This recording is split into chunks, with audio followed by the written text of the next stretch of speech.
La pobreza en la última década en Uruguay ha mostrado cierta estabilidad. ¿Cuántas veces escuchamos entonces hablar de que hay un núcleo duro de la pobreza en torno al 8 o 11% que va a ser extremadamente difícil de disminuir sin cambios importantes en las políticas públicas?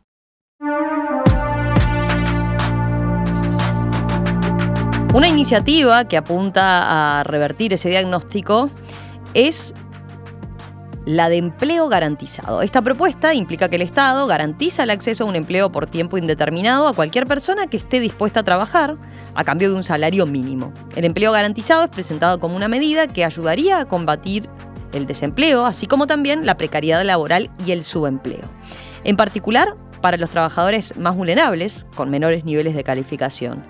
Podrían acceder a un puesto de trabajo no solo las personas desocupadas, sino también aquellas que tengan un empleo informal con muy baja remuneración o muy inestable, por ejemplo. Incluso aquellos que tengan un empleo con una carga horaria insuficiente y quieran complementar sus ingresos. Sobre este tema escribió recientemente una columna el doctor en Economía Andrés Din, investigador y docente del Instituto de Economía de la Universidad de la República e integrante de la Dirección Nacional del Sector IR del Frente Amplio. ¿Es una medida efectiva? ¿Qué ventajas tiene para atacar el núcleo duro de la pobreza? ¿Sería algo aplicable para Uruguay? ¿Cómo funcionaría en la práctica? Bueno, de eso les proponemos conversar en los próximos minutos justamente con el economista Andrés Din. Andrés, ¿qué tal? Bienvenido, un gusto. ¿Todo bien? Buenos días.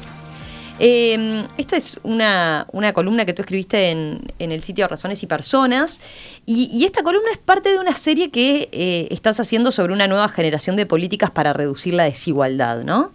Así es. Esto porque las políticas tradicionales, digamos, no han logrado romper lo que se llama ese núcleo duro de la pobreza. ¿Va por ahí?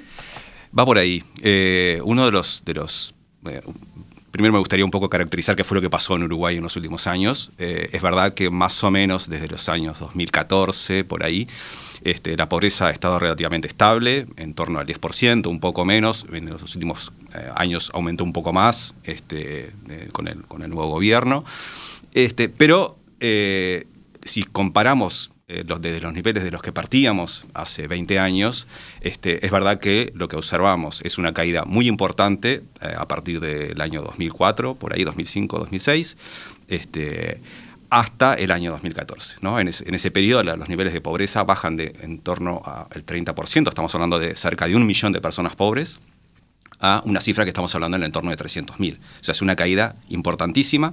La desigualdad también baja mucho en ese mismo periodo, pero después se mantiene en niveles relativamente estables. Ahora, recientemente aumentó un poco más, ya no estamos en 300.000, sino en unas 350.000 personas. Pero eso sí es básicamente lo que ha pasado. Entonces, lo que pasó antes, en ese periodo, cuando sí hubo una reducción importante, es que hubo varios factores que influyeron en esa evolución. Hubo un periodo favorable, digamos, de la evolución de la economía, de la economía internacional, incluso de cómo estuvo Uruguay parado, pero además... Entre ellos estaba el boom de los commodities en aquella época, ¿no? Claro, pero por ejemplo, los últimos años también hubo un periodo muy favorable desde el punto de vista externo y de cómo le fue al sector exportador en Uruguay. Y sin embargo, eso no se tradujo en una caída de la desigualdad y la pobreza. Entonces, lo que sí hubo en ese periodo, en particular, lo que caracterizó al primer gobierno del Frente Amplio, fue una serie de medidas que buscaban deliberadamente reducir tanto la pobreza como la desigualdad. Ese paquete de medidas, digamos, estaba integrado por la reforma tributaria, que uno de sus objetivos era reducir la desigualdad, la reforma de la salud, el plan de emergencia y después su reconfiguración en los programas de transferencias como asignaciones familiares, la reinstalación de los consejos salarios, el aumento del salario mínimo nacional. Si lo visualizamos en su conjunto, fue un paquete de medidas ambiciosas que buscaban deliberadamente bajar la desigualdad y la pobreza. Y lo lograron. Después lo que pasó, desde el 2014, digamos, para acá, es que no hubo medidas con ese, digamos, nivel de ambición que lograra producir nuevas reducciones. Y claramente lo que se ha venido haciendo en los últimos tiempos no nos permite esperar por sí mismo que tengamos nuevas reducciones en la desigualdad y la pobreza. hay a una perspectiva. Tú decís, porque no estamos haciendo nada distinto, digamos. En los últimos años no hay ninguna política tan focalizada en bajar ese indicador. Hay algunas políticas. Ese indicador que atrás hay personas, ¿no? Porque siempre claro. lo reducimos, y hay personas en situación de pobreza, pero cuando se miran los números fríos, así como para establecer una política pública, eso ha quedado ahí entre el 8 y el 11%. Es el porcentaje de esa es la incidencia reciente. Capaz que, bueno, en particular en los últimos años, desde el gobierno hubo una visión que fue explícita, ¿no? El presidente en algún momento dijo que había que tratar de ayudar a los Maya Oro, ¿no? A las personas que estaban en mejor posición económica, quienes podían, digamos, generar inversiones y con esa idea de generar empleo, y que si a esas personas les iba bien, bueno, el conjunto de la sociedad uruguaya le iba a ir mejor porque eso iba a derramar. Bueno, eso no fue lo que pasó en los últimos años. El PBI de Uruguay creció, pero no se tradujo en una reducción ni de la pobreza ni de la desigualdad. O sea, lo que pasó lo contrario. Lo que demuestra que tienen que haber medidas específicas que busquen atacar este problema. Sí, no se trata de una medida tampoco, no lo vamos a resolver con una sola medida. Bueno, yo te iba a decir eso, porque también se ha buscado, por ejemplo, ahora más recientemente, duplicar los montos de las asignaciones, ¿no? O de determinadas prestaciones vinculadas dentro del conjunto de prestaciones que da el MIDES. O mantener que la persona mantenga la prestación aún cuando consigue trabajo y se formaliza. De todas formas, tampoco eso parece haber movido la aguja en ese número. Claro, algunas de esas medidas pueden ayudar, pero algunas son realmente muy pequeñas. Lo que hay que pensar es un poco, me parece a mí, cuáles son las características que ha tenido las políticas sociales y en general la política pública en Uruguay, y por qué ha tenido ese problema. Una de las características que tiene la pobreza en Uruguay, o sea, cuando pensamos en estas 350.000 personas pobres, y es una característica uruguaya, por lo menos si lo comparamos a nivel regional. Una es la infantilización de la pobreza, o sea, los niveles de pobreza en la infancia y la adolescencia son mucho mayores que en el promedio, y lo otro es la feminización de la pobreza, ¿sí?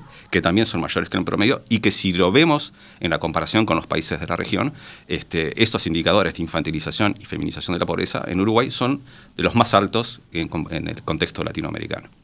Y eso tiene que ver con cierta característica de las políticas públicas en Uruguay, y una de ellas es que la gran mayoría del gasto público social y las políticas públicas se implementan a partir de la inserción laboral de las personas. O sea, yo accedo a una serie de políticas públicas o de derechos, si se quiere, que tienen que ver con el acceso a una jubilación, a un seguro de desempleo, a licencias por maternidad, al seguro de salud.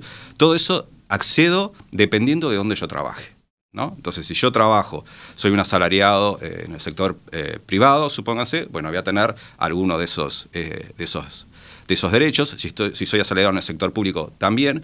Pero incluso todos esos programas dependen de dónde yo trabaje. No accedo a la misma seguro de desempleo, licencia por enfermedad o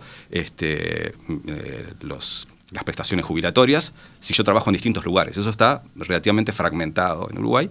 Y el caso extremo son las personas que directamente no acceden al mercado formal de trabajo, ¿no? Que entonces quedan excluidas de ese conjunto de prestaciones. Y, como ya sabemos, la informalidad tiene mucho más peso entre las personas pobres. Entonces, ese tipo de políticas que en Uruguay se han implementado a través de la inserción en el mercado formal de trabajo no llegan a ese sector de la población. Y después tenemos, también que tiene que ver juntamente con esto, un sesgo muy importante del gasto público social hacia las personas de mayor edad. O sea, Uruguay gasta muchísimos recursos en las personas adultas y en particular en las personas adultas mayores de 65 años. O sea, de esas 300 y pico de mil personas pobres, la proporción que son mayores de 65 años es muy baja. Estamos hablando de unas 10.000 personas en esas 300 y pico mil, ¿no? Cuando entre niños, niñas y adolescentes estamos hablando de unas 150.000 personas pobres, ¿no? Entonces, eso explica un poco las dificultades que tiene Uruguay para seguir bajando la pobreza y la desigualdad, y tendría que, para evitar eso, digamos, o para revertir esa situación, pensar en políticas que estén pensadas en ese sector de la población, con la conformación que tienen ese tipo de hogares, ¿no? Ahí, digamos, tenemos el diagnóstico, ¿no? De lo que ha pasado o lo que no ha pasado y por qué. Pero te propongo entonces ir directo a la propuesta. Vos decís, hay que pensar algo diferente, una política pública diferente, y ahí es que planteás esto de el empleo garantizado por el Estado. La idea, en síntesis, es que cualquiera que quiera trabajar pueda hacerlo y en condiciones dignas, ¿no? Sí. Sí, lo primero que quiero aclarar es que esta propuesta es una propuesta, como vos decías antes, dentro de un paquete, ¿no? O sea, esta propuesta por sí sola tampoco va a resolver el tema de la incidencia de la pobreza en Uruguay. Se requiere, digamos, pensarlo más globalmente. En particular, tiene que complementarse con algunas. No sé si querés después podemos hablar de eso también, como por ejemplo el sistema de cuidados, ¿no? Porque yo puedo diseñar la política laboral la más linda, la más efectiva. Pero requiere otra pata. Claro, pero si yo, por ejemplo, no logro que las mujeres, en particular las mujeres pobres, que están a cargo de un hogar y no tienen cómo cubrir el cuidado de las personas que dependen de ella, no van a poder acceder a esa política laboral, ¿no? Entonces, tienen que complementarse con otras políticas. Pero bueno, sí, la propuesta de empleo garantizado es una de las propuestas que se han manejado para resolver, atender este problema. No es una novedad uruguaya, es algo que se ha manejado en otros países, no es un invento mío, obviamente. Es una propuesta que ha sido defendida, por ejemplo, por dos economistas muy famosos, digamos, de quienes han estudiado el tema de la desigualdad, probablemente sean los más famosos de las últimas décadas, que son Thomas Piketty y Anthony Atkinson. Y la idea es esta, ¿no? Como vos decías, es generar un programa público de empleo donde todas las personas que quieran pueden trabajar a cambio de un salario mínimo, por tiempo indefinido, ¿no? Ahí entraría entonces el que está desocupado efectivamente, el que está trabajando en condiciones de informalidad, y también, por ejemplo, el que de repente trabaja unas horas, tiene un trabajo por unas horas, pero quiere trabajar más. Sí. Lo que en general en los registros del INE aparece como subempleado, como subempleo, ¿no? Exacto. Sí, la idea de esto es que cualquiera que quiera pueda hacerlo, por los motivos que sea. Porque no tengo trabajo, porque el trabajo que tengo no me gusta o no me da la cobertura, por ejemplo, que me implica ser formal, o porque, no sé, tengo un trabajo por decir algo, no sé, 4 horas diarias y para mí eso no me permite cubrir los ingresos que necesito. Por el motivo que sea. Esta propuesta surgió más que nada pensada, capaz, para los problemas que se dan en los países desarrollados, ¿no? Incluso a Atkinson y Piketty, que son quienes son sus defensores más famosos, en general lo han hecho pensando en los problemas que se presentan en Europa o en Estados Unidos.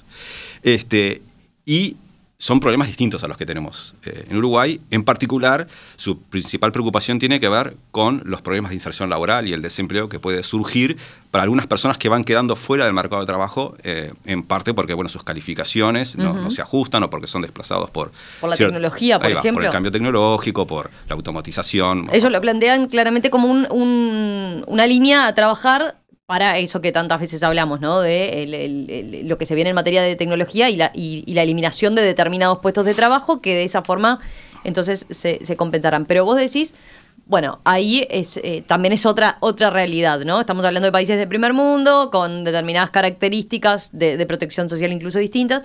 Vos decís, esto se puede trasladar o se podría trasladar a Uruguay. Yo creo que no solo se puede trasladar, sino que hay más razones para hacerlo en el caso uruguayo, de una economía como la de Uruguay, porque una de las cosas que sucede, lo primero es que este tipo de política implica reconocer que las políticas habituales, laborales, no son suficientes para atender este problema, ¿no? De la gente que va quedando desplazada del mercado de trabajo, que llega a ciertos... Es como reconocer que el mercado no lo soluciona. No solo el mercado. Las políticas que venimos implementando pueden no ser suficientes. En general, las políticas implican subsidiar que las personas contraten a personas en situación desaventajada, si queremos, o políticas que traten de recalificar o recapacitar a los trabajadores y las trabajadoras. Eso puede no ser suficiente para incluir a este sector de la población. Y en el caso de Uruguay se agrega otro problema adicional, que es el tema de la informalidad y la pobreza asociada a la informalidad. porque lo que es muy común, especialmente entre las personas pobres en Uruguay, es que lo que observamos es que el hecho de trabajar, porque la gran mayoría de las personas pobres trabajan, no me garantiza ni salir de la pobreza ni acceder a los derechos que me trae la formalidad, ¿no? Y eso es un problema que no está tan presente o no está presente en los países ricos. En la medida que yo tenga un empleo, la informalidad es muy baja en los países desarrollados, no tienen este problema. Pero en Uruguay sí, o sea, yo puedo tener un trabajo y aún así quedo excluido, ¿sí? Entonces, una propuesta de este tipo de empleo garantizado justamente permite atender ese problema. De hecho, uno de los impactos que esperaríamos más grandes, además de cierta reducción en los niveles de pobreza y de desempleo, pero el impacto más grande es en reducir la informalidad. Exactamente. O sea, una medida de este tipo repercutiría en el resto del mercado laboral, digamos, no solo en los trabajadores incluso que quedarían comprendidos dentro de esta política puntual.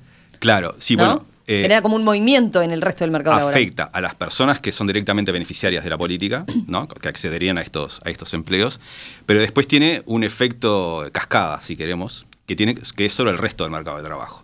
Porque cambia las reglas, esta es una de las entramos ya a empezar a pensar un poco cuáles son las ventajas de este tipo de propuesta, cambia las reglas del juego dentro del mercado de trabajo.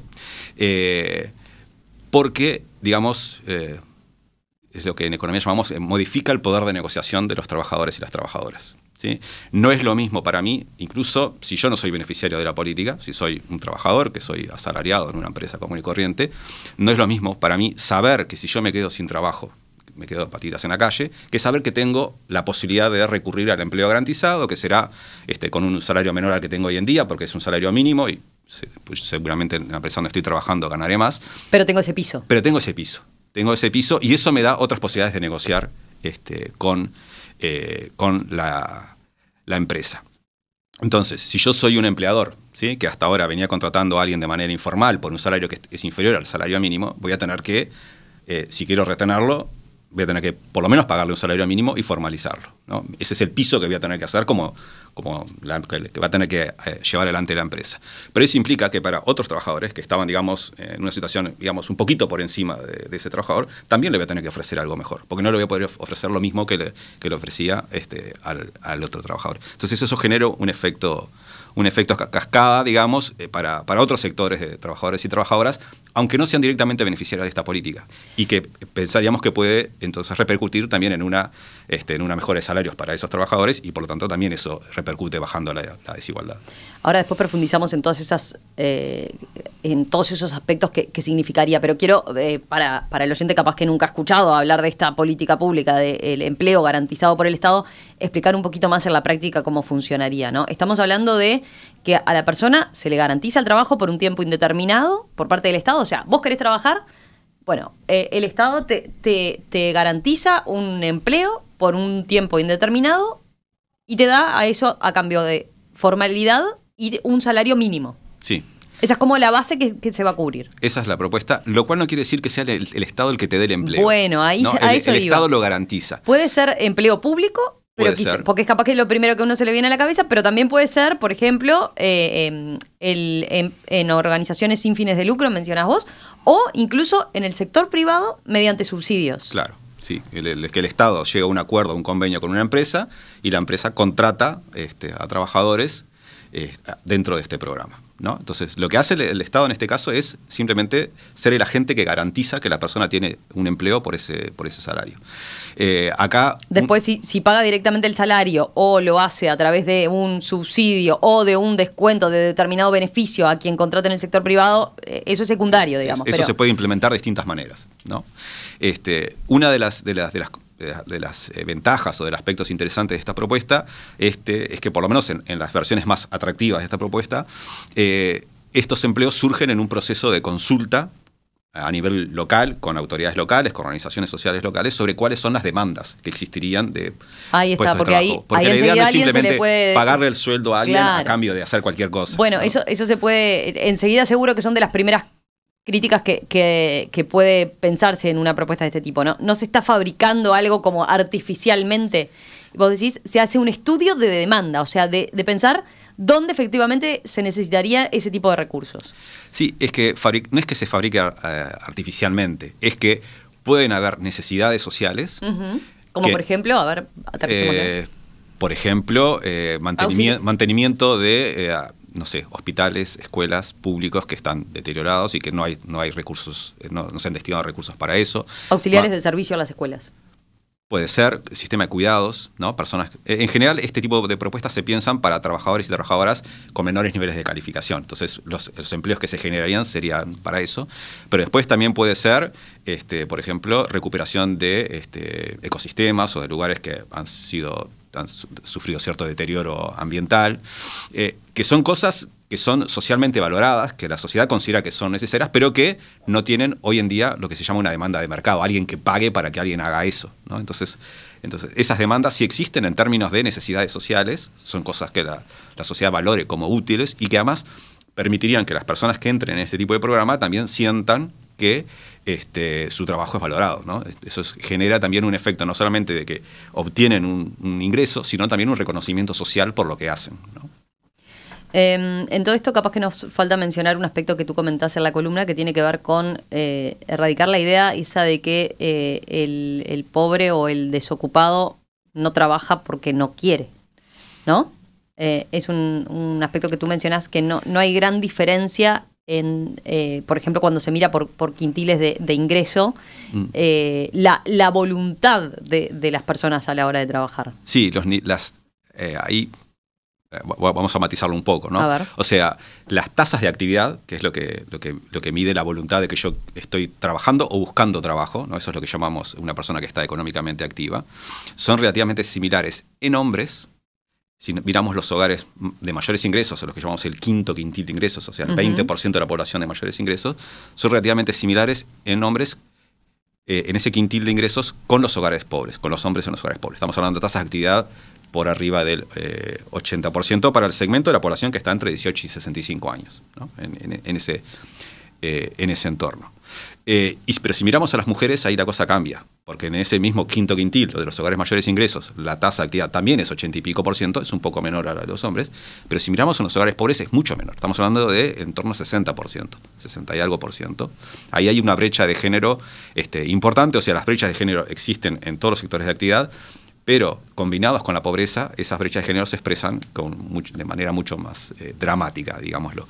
Entonces ahí sí, las tasas de actividad son menores, pero no porque seguramente hay distintos motivos de por qué esas tasas de actividad son menores.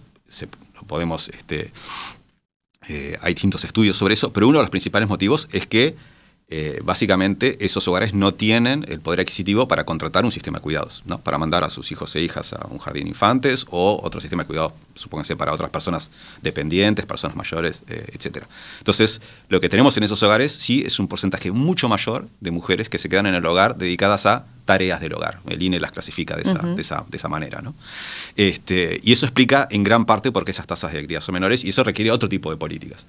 Pero en todo caso, si miramos a los varones, por ejemplo, vemos que claramente las tasas de actividad son muy similares. O sea, ese sector de la actividad no es que sea pobre porque no trabaje o porque no quiera trabajar, ¿no? Sino que tiene, primero, sí hay mayores tasas de desempleo, ¿no? Estamos hablando que en los hogares pobres son el doble que en el promedio nacional, en torno del 20% comparado con el 10%, la última cifra del INE es del 9%.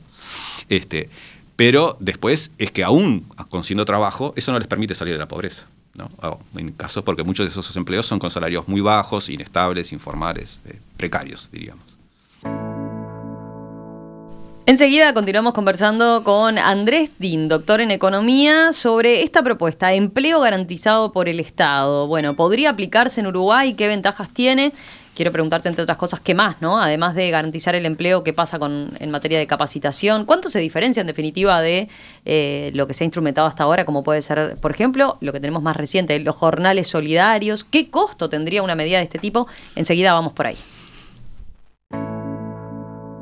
¿Han escuchado hablar de la propuesta de empleo garantizado por el Estado? Es una iniciativa que, garantizando puestos de trabajo formales con salario mínimo y estabilidad para quien quiera trabajar y no consiga hacerlo o consiga empleos de mala calidad, busca atacar el núcleo duro de la pobreza. Pero también se menciona que trae aparejado otros beneficios, como por ejemplo reducir el desempleo en general y mejorar la calidad del empleo. ¿Puede aplicarse en Uruguay? Bueno, eso propone el economista Andrés Din, investigador del Instituto de Economía de la Facultad de Ciencias Económicas, y con él estamos conversando al respecto. Andrés, decíamos, bueno, entonces la instrumentación pasaría, para que se entienda la propuesta, por garantizar que el Estado garantice este salario mínimo por trabajo a todo aquel que quiera, que esté dispuesto a trabajar. Pero no solo serían horas dedicadas al trabajo en sí, ¿no? Sino que también la propuesta implica parte de esa carga laboral, de ese horario de trabajo, dedicarla a la formación. Sí, este tipo de programas, en general, la idea es que no solamente, pensando de nuevo en esas ventajas, ¿no? De que le garantiza un mínimo de ingresos a las personas, les ofrece una cierta estabilidad laboral y un empleo con reconocimiento social, pero la idea también es facilitar los caminos de salida de ese programa, ¿no? O sea, que la persona pueda conseguir un trabajo mejor. Mejor, que siga una etapa de salir a buscar un empleo que lo remunere más, por ejemplo. Que lo remunere, sí. Y justamente no solamente sucede en este programa. Si nosotros vemos como por ejemplo funcionó el programa Uruguay Trabajo, que Uruguay Trabaja, que se implementó en Uruguay, tenía dentro de la jornada, digamos, que se le remuneraba a estas personas, unas horas destinadas a capacitación. Y de hecho hay evaluaciones de cómo funcionaron este programa Uruguay Trabaja, una que se hizo para Uruguay, y donde uno de los resultados que llegan es que las personas que pasaron por el programa Uruguay Trabaja, años después tienen un 40% más de probabilidades de estar trabajando en un trabajo formal, ¿no? Que las personas que no pasaron por Uruguay Trabaja. O sea, que tienen efectivamente, hay evidencia de que tienen este tipo de efecto, y la idea es justamente que un programa como el empleo garantizado cumpla también este papel, porque además la idea es que el empleo garantizado efectivamente sea un piso para las personas, pero que apenas tengan la oportunidad de agarrar otro trabajo mejor, lo haga. Para lo cual es importante que se cumpla una condición, y es la de que el empleo es por tiempo indefinido y que yo puedo tomarlo cuando quiera. Porque si no, ¿qué es lo que podría pasar? Imaginemos que yo soy un trabajador que con pocas calificaciones, que estoy en un trabajo informal, y me aparece la posibilidad de agarrar un empleo garantizado. Entro en el programa y después, en la medida que me ofrecen estabilidad laboral, sé que no me van a echar nunca de ese trabajo, en la medida que cumpla con mis tareas, pueden surgirme otras oportunidades laborales, ¿sí? Por un sueldo mejor en el sector privado, y capaz que no las agarro porque me quedo, prefiero la estabilidad laboral que me ofrece el empleo garantizado por el Estado. ¿Qué es lo que puede pasar hoy en día con otros empleos públicos? Alguien podría decir, ¿por qué esto va a funcionar distinto que los empleos públicos? ¿No? Alguien que agarra un empleo público, muchas veces, muchas personas lo hacen sabiendo que van a tener a veces un salario menor, pero sabiendo que tienen estabilidad laboral. Claro. Entonces, cuando aparece una oportunidad de empleo por un salario mayor, capaz que la rechazan porque dicen, no, me quedo con el trabajo seguro, que es el empleo público. Y entonces, ¿pero cómo sería la forma de evitar que se dé eso? Sea, incentivar a que busquen salir de ese piso. La forma de evitar que eso suceda es que las personas sepan que pueden volver. Si yo sé que puedo volver al empleo garantizado, ¿sí? No tengo ningún motivo para rechazar una oferta laboral en el sector privado por un sueldo mejor. Porque sé que después, cuando pierda si llego a perder ese trabajo en el sector privado, vuelvo al empleo garantizado. Que es distinto a cómo funcionan hoy los empleos públicos. Si yo renuncio y me voy al sector privado, después no puedo volver.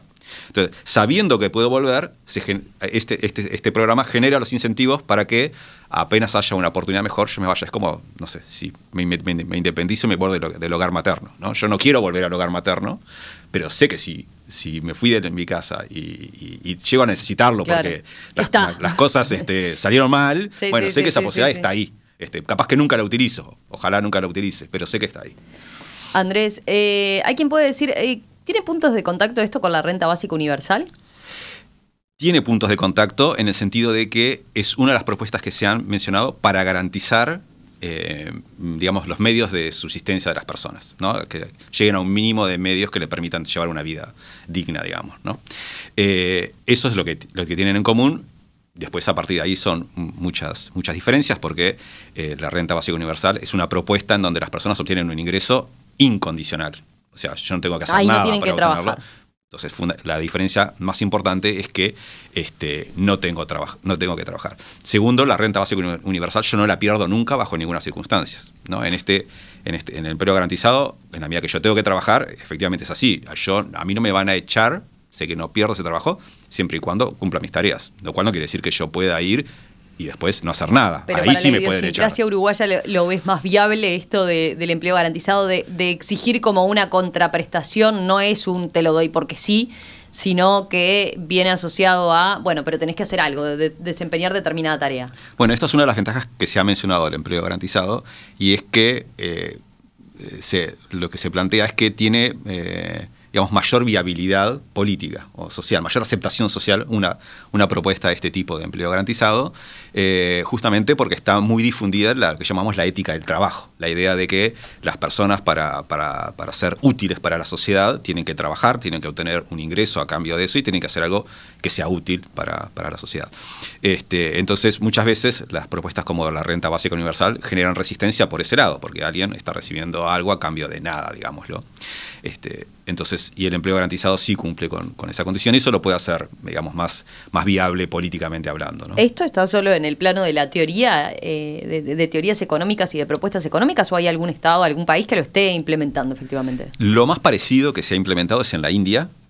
En la India hay un programa que atiende a la población rural, creo que son 600 millones de personas, 600 o 400, no me acuerdo exactamente, cientos de millones de personas de la población rural india, que lo que hacen es ofrecen un programa de empleo garantizado que básicamente lo que busca es atender los problemas de desempleo que surgen fuera de la zafra, digamos, del sector agropecuario. Entonces, las personas que están en el sector rural trabajan en el sector agropecuario, pero cuando pasa la zafra se quedan sin ingresos o se quedan sin trabajo y les resulta mucho más complicado insertarse laboralmente.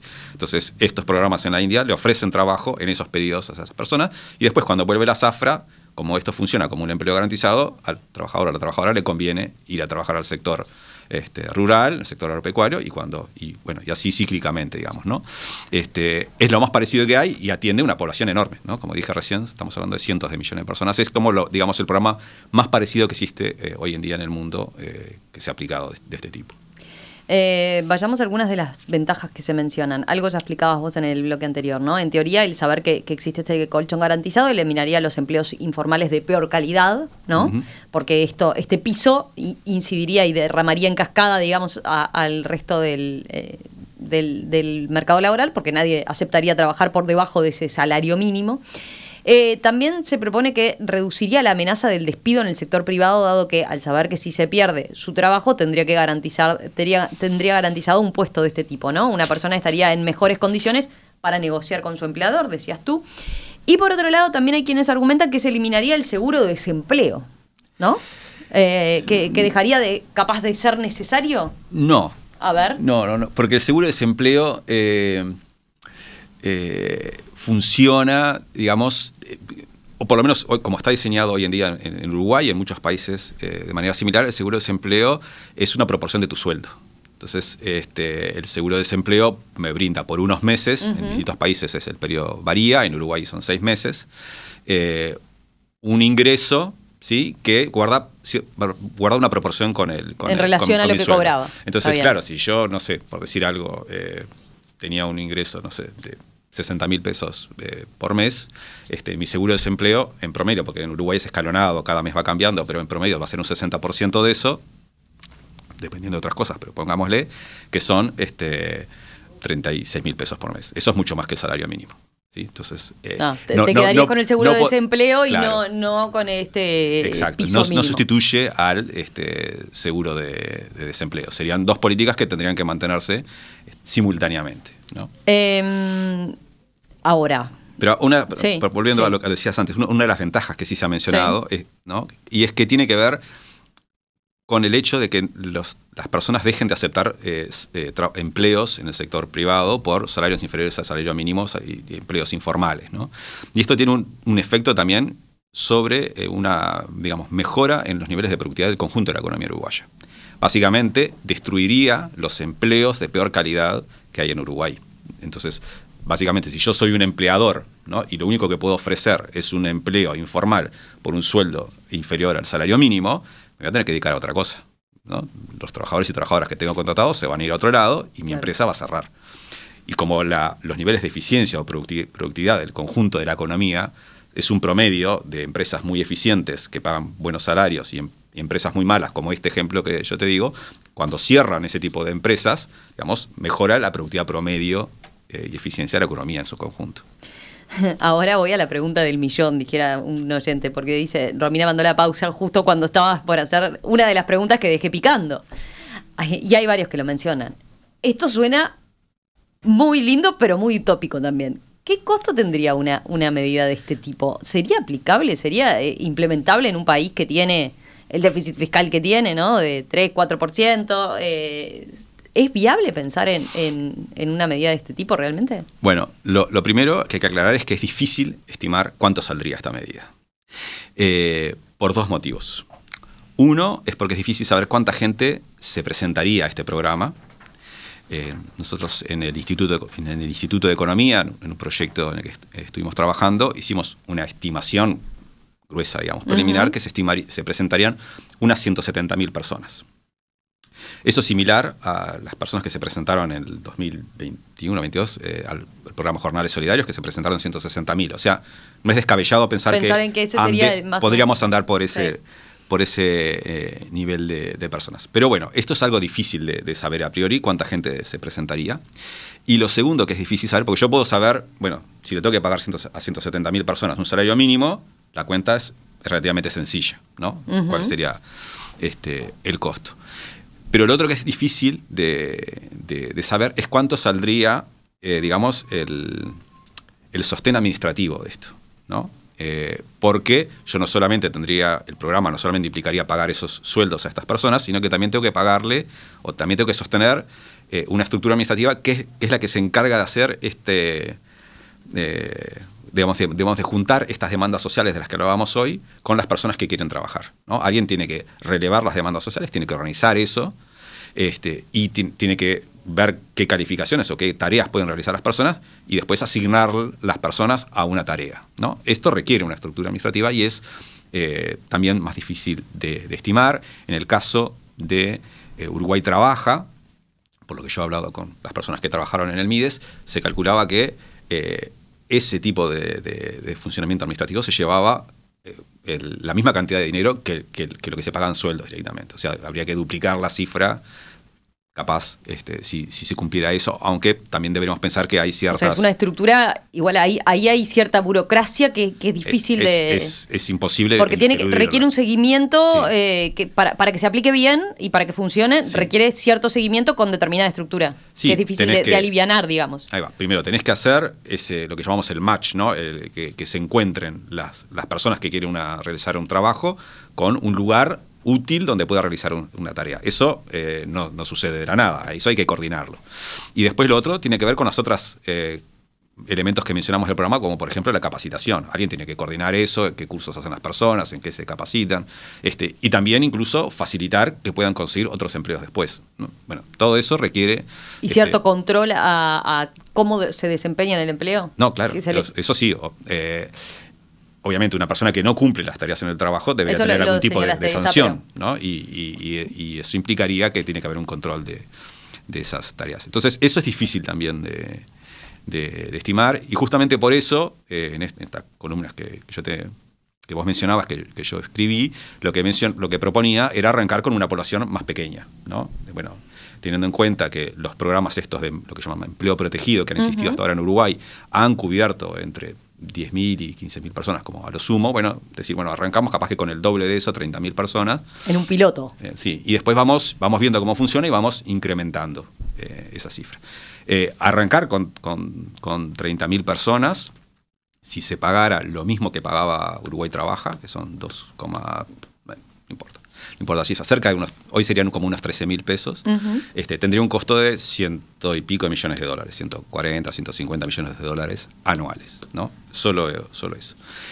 Pero como ya te decía, estimar cuánto costaría esto es difícil de hacerlo sin saber estos estos Y distintos las repercusiones, ahí está medido las repercusiones que tendría para ese empresario que de repente tiene que cerrar su negocio, que justamente esta situación lo hace, vos lo planteabas por el lado de la eficiencia promedio de la economía, ¿no? Está bien, la empresa esa estaba en el limbo, pero en parte sobrevivía porque pagaba bajos salarios y capaz que en la informalidad. Bueno, ¿está medido qué costo tendría eso, que ese empresario también saliera del mercado, tuviera que cerrar sus puertas? Sí, tendría que, si no puede mantener una empresa que pague por lo menos un salario mínimo y un empleo formal, básicamente tendría que cerrar la empresa y él pasar a ser un asalariado, ¿no?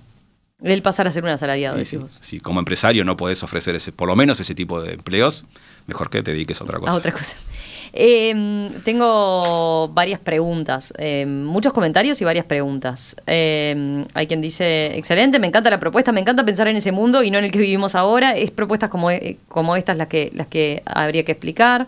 Está bueno para abrir la cabeza, dice Blanca. Después, hay quien nos cuentan situaciones. A ver, por ejemplo, acá, no tengo el nombre, pero el celular termina en 920. Dice, con respecto a la entrevista que mantienen respecto al acceso al trabajo, les cuento que tengo un emprendimiento en el rubro construcción y se me ocurrió ofrecerle casa y trabajo a un chico de los que están en los semáforos. El primer mes le daba la casa y comida. Ya el segundo mes, con un sueldo en la mano, le daba solo la casa. Y por 3 meses, sueldo promedio de la construcción. Estamos hablando de 55.000 pesos en la mano.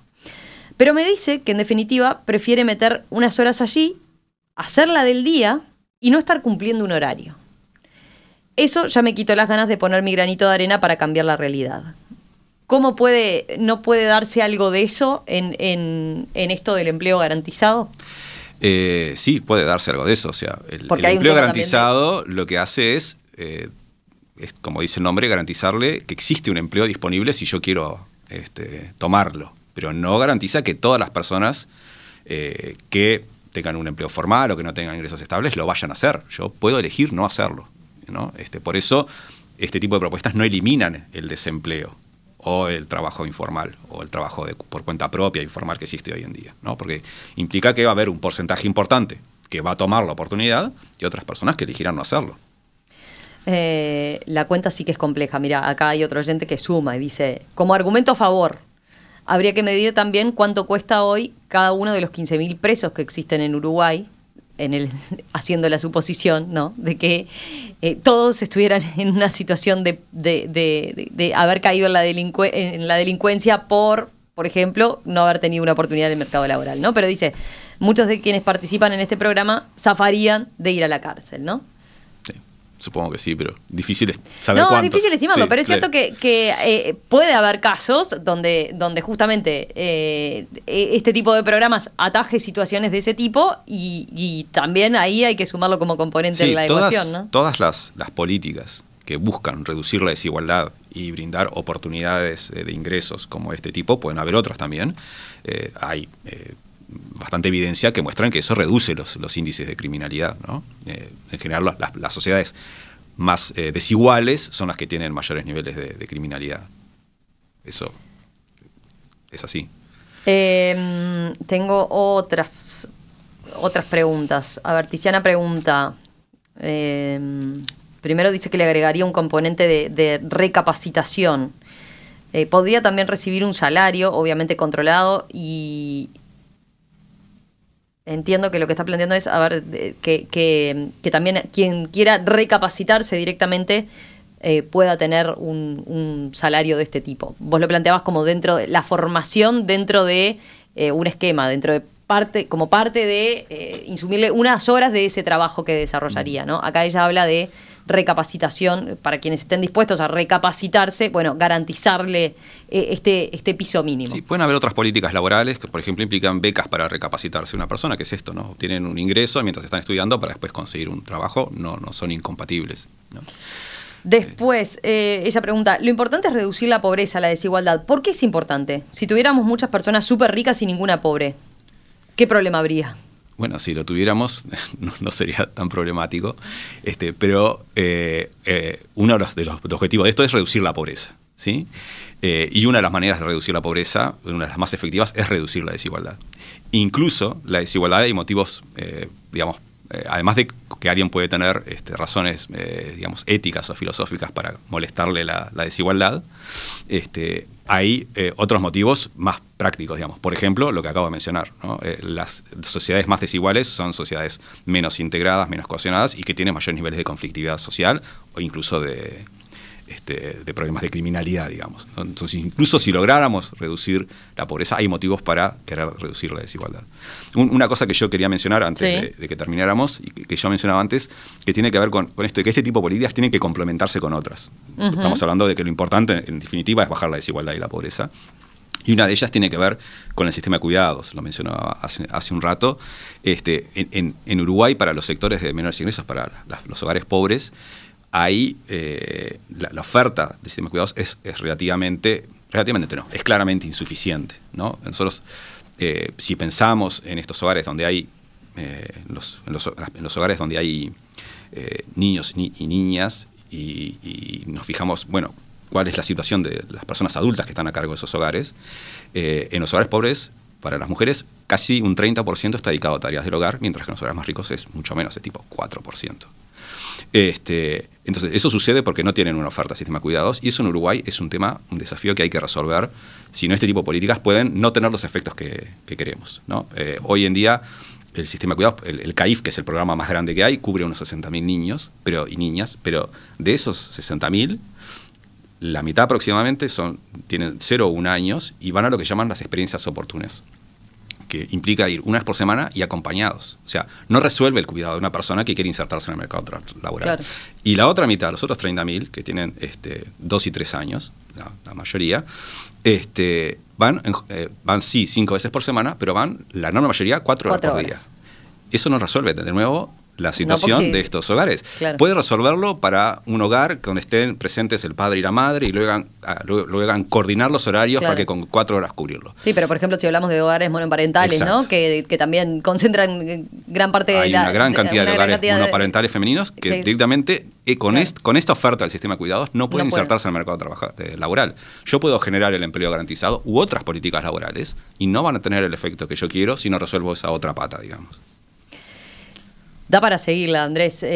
Hay varias consultas, varias preguntas. La última que te hago es, ahora que estamos justamente en un periodo de discutir mucho de estas cosas, de pensar y de hacer propuestas, porque estamos en año de campaña electoral, se ha mencionado en el programa de Carolina Cose, en el programa, quiero decir, en este plan país que ella ha presentado, buscando bajar a tierra, digamos, las bases programáticas del Frente Amplio, se han mencionado dentro de la primera etapa de lo que presentó una propuesta de empleo garantizado, también de 30.000 puestos, durante, en este caso, mencionan un periodo acotado, ¿no? 2 años. Sí, 24 meses. 24 meses. Ahí tiene algo que ver, lo has hablado. A ver. Lo he hablado con algunos colegas que integran el equipo de Carolina Cose. Esto es entiendo yo por lo que me han dicho, es una propuesta que intenta ir en este sentido. Por algo le pusieron el nombre de empleo garantizado. Entiendo que es porque su objetivo es avanzar en este sentido. Así como está definido con 30.000 personas y por un periodo de 24 meses, no llega a ser lo que consideramos empleo garantizado, como te decía hoy. Claro, vos decías, el mejor estímulo para que sea garantizado y para que puedan salir de eso es que exista siempre. Esa posibilidad está abierta. Exactamente, tiene que ser por tiempo indefinido y además todo el mundo que quiera tiene que poder acceder, ¿no? Pero sí, es lo que a mí me parece razonable que se puede hacer para empezar e ir avanzando en ese sentido, ¿no?